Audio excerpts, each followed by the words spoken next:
Hi friend, আজকে আমি তোমাদের দেখাবো কিভাবে পেলাস দিয়ে ড্রয়িং করা যায়।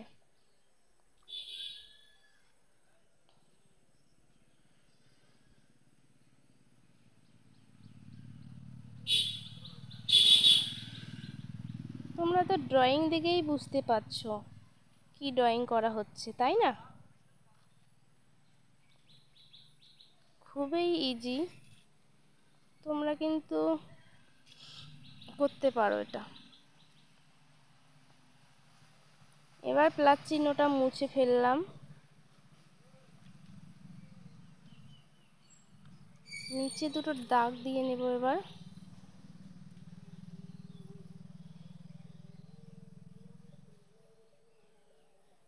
নিচে দুটো দাগ দিয়ে নেব।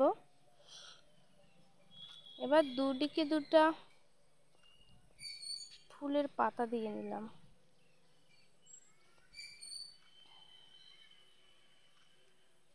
অবশ্যই এটা কিন্তু ট্রাই করবে, খুব মজা পাবে তোমরা।